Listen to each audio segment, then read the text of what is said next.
Fala pessoal, tudo bem com vocês? Sempre um grande encontro ou reencontro quando o São Paulo enfrenta o Rogério Ceni. Foi assim no primeiro turno e agora o Rogério Ceni de volta a São Paulo, não no Morumbi, mas no Pacaembu, e de volta ao Fortaleza para encarar o clube onde ele passou toda a sua vida como jogador. Mas o que importa mesmo são as questões dentro de campo, o Rogério precisando recuperar esse Fortaleza também na tabela, e o São Paulo no seu segundo jogo com o Fernando Diniz. Depois de uma semana de trabalho, será que a gente conseguiria ver um pouco mais do trabalho do técnico? Que a gente fala aqui há muito tempo, tem uma filosofia muito específica, um estilo de jogo um pouco demorado para se aplicar. E mesmo assim, com pouco tempo, a gente já consegue ver algumas coisas. Eu vi no primeiro tempo especialmente um São Paulo dominante, também pela característica do Fortaleza, né, que espera um pouco mais e tenta sair com os seus extremas, né, em velocidade. Mas o São Paulo, mesmo assim, apesar do domínio por conta da característica do adversário, foi um São Paulo de muita troca de passes, de muito envolvimento do adversário, de muita aproximação. Essa foi a principal diferença que eu notei. Eu vi jogadores chegando muito para receber, e o Daniel Alves, pela primeira vez desde que ele vem atuando no meio de campo, gostei muito da atuação dele. Acho que finalmente, não sei se pela característica do estilo de jogo, não sei se pela parceria do Tietê, que é um jogador muito móvel, né, e que já era assim com o Cuca, mas talvez com mais liberdade, com o Hernanes ali no setor, ele conseguiu ser o meio-campista mesmo, o armador, ditar o ritmo do tricolor. E aí conseguiu se soltar. E aí a troca de passes aconteceu, as jogadas aconteceram no ataque, o Antony foi muito acionado, mas o São Paulo chegou ao seu gol, vejam só, na bola parada, né? Numa grande assistência do Daniel Alves, parece que colocou com a mão, né, na cabeça do Pablo, e ali o São Paulo fez 1-0. Depois ainda teve uma grande chance com o Arboleda de cabeça, em que o Marcelo Boeck fez uma grande defesa, e no finalzinho o Antony teve a grande chance para ampliar. Só que ele ainda peca na tomada de decisão. A torcida pega no pé dele por causa disso. Eu sei que ele é um garoto e até por isso, né? Ele ainda precisa ser lapidado, gente. Eu sempre uso o exemplo do Everton Cebolinha no Grêmio, que hoje é um jogador muito mais completo, mas quando surgiu ele não tinha esse acabamento. Ele tinha muita velocidade, muita afobação, muita rapidez, mas o repertório dele às vezes faltava naquele último lance. E o Antony me parece ser esse jogador. Aos pouquinhos ele precisa aprimorar um pouco mais, e acabou sendo decisivo no segundo tempo. Antes disso ainda teve o pênalti do Reinaldo, né, que acabou de forma um pouco atabalhoada ali, cometendo a penalidade, mesmo sem querer cometer, ele acabou cometendo o pênalti, justamente quando o São Paulo dominava o jogo, Fortaleza não oferecia tantos riscos. Aí o Wellington Paulista foi lá e empatou, e o Antony teve a chance de botar o São Paulo na frente no finalzinho do primeiro tempo. Aí no segundo tempo, eu gostei muito da alteração do Diniz, eu acho que é importante a gente falar sobre esse jogador. Eu não sei por que o Igor Gomes não tem uma sequência nesse time.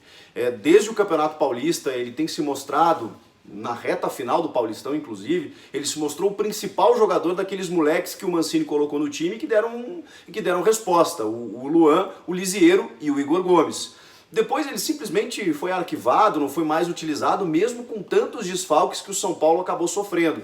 E aí a crítica vai ao Cuca, né, que não explorou mais o Igor Gomes no time como deveria. E hoje a gente vê, por exemplo, o Hernanes, que tem um histórico, que tem qualidade, que tem repertório, que tem tudo isso, mas não conseguindo desenvolver um futebol de intensidade, que talvez o São Paulo precise mais nesse momento.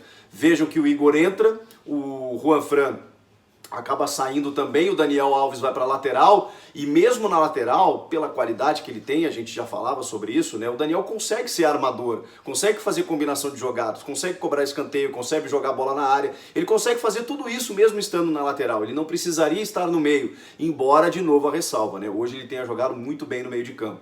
Quando ele vai para a lateral, o Igor Gomes entra no meio de campo e ele tem essa presença na área. Vejam que o gol da vitória começa com ele abrindo a jogada pela direita e vai também na força de vontade, né, na superação do Antony, que consegue fazer o cruzamento e ele aparece para marcar. E parece que ele precisa fazer um gol para que os treinadores entendam como o Igor Gomes pode ser importante. Porque ele não é importante chegando apenas por pisar na área, porque ele é um cara que tem esse vai e vem no meio de campo. Ele pode dar essa sustentação com mais velocidade, coisa que o Lisieiro também já fez em algum momento, mas acaba não tendo sequência por conta das lesões. Eu acho que o Igor pode ter mais sequência nesse meio, e com o Tietê e o Daniel Alves ali, pode dar coisa boa.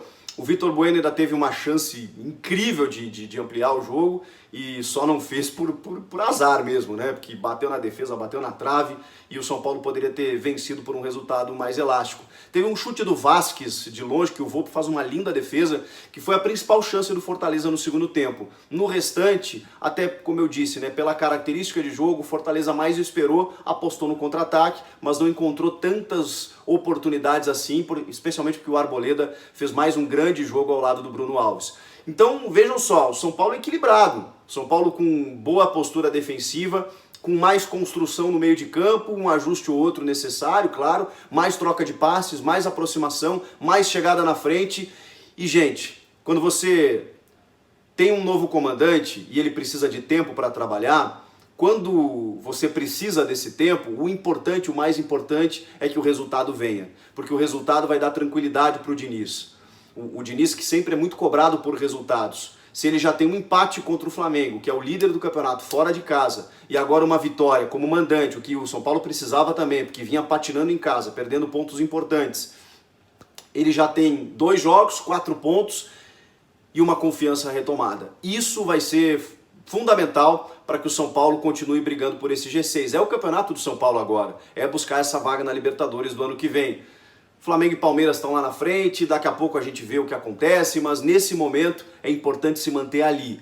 E ao Fortaleza enfrentou um adversário que jogou melhor e acabou não conseguindo vencer, mas tem campeonato ainda. Gostei da postura do Fortaleza, embora acho que poderia ter agredido um pouco mais o São Paulo. Mas como eu disse, ainda tem campeonato para frente. O que vocês acharam? Comentem aqui embaixo, participem lá comigo nas minhas redes sociais, vamos juntos e ó, te inscreve no canal. Até a próxima. Tchau!